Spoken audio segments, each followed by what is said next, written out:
और सत्ता में अब बात बढ़ती आबादी की सत्ता की, जिसमें भारत दुनिया में पहले नंबर पर पहुंच गया है। संयुक्त राष्ट्र के आज के अनुमानित आंकड़ों के मुताबिक भारत दुनिया का सबसे ज्यादा आबादी वाला देश बन गया है। आज दोपहर करीब 1:13 पर संयुक्त राष्ट्र के विश्व जनसंख्या डैशबोर्ड के मुताबिक भारत की आबादी 142 करोड़ 86 लाख हो गई है, जो चीन की 142 करोड़ 57 लाख की आबादी से ज्यादा है। इस सूची में अमेरिका तीसरे स्थान पर है।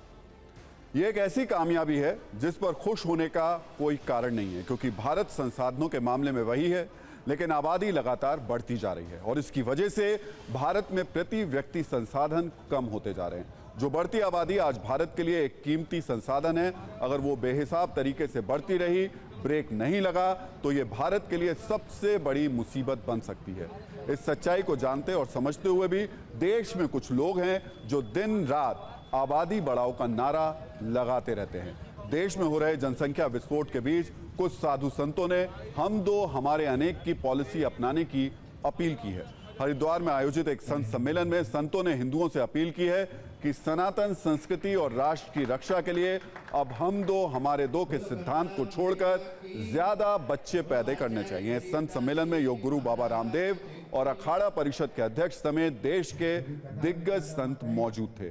सरकार के स्तर पर भले ही आबादी कंट्रोल करने के लिए कानून बनाने की चर्चा हो, लेकिन संत समाज इस बात से सहमत नहीं है। संतों का मानना है कि जनसंख्या विस्फोट के बीच हिंदुओं की संख्या में तेजी से कमी आई है।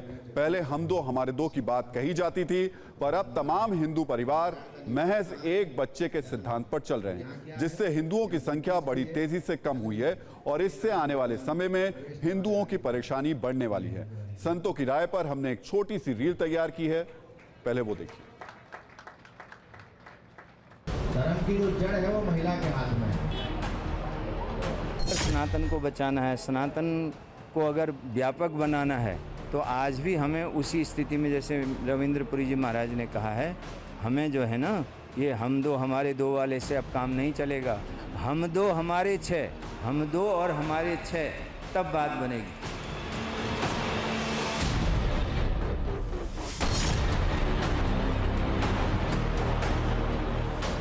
एक लड़का एक लड़की पैदा किए, एक कन्या का दान किए, कन्या का दान ले लिए, सृष्टि चलती रहेगी। लेकिन हमारा जो राष्ट्र रक्षा और धर्म रक्षा का अभियान है, उसके लिए कौन प्रेरणा देगा?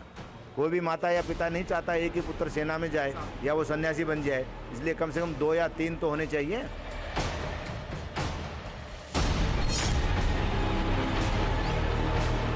4 बच्चे हमें होने चाहिए। वैसे तो मैं इतना ज़रूर कहूँगा कि इतने बच्चे आपके पास होने चाहिए कि एक बच्चे आपके घर से साधु भी बने।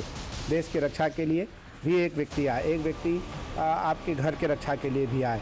तो मुझे लगता है ये समयानुसार शास्त्र का, परंपराओं का और सामाजिक ज्ञान का भी विषय है।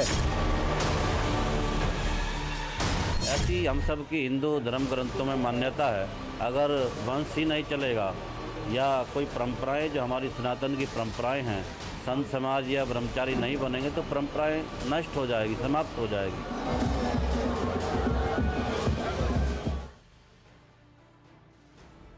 और इस पर नजरिया 9।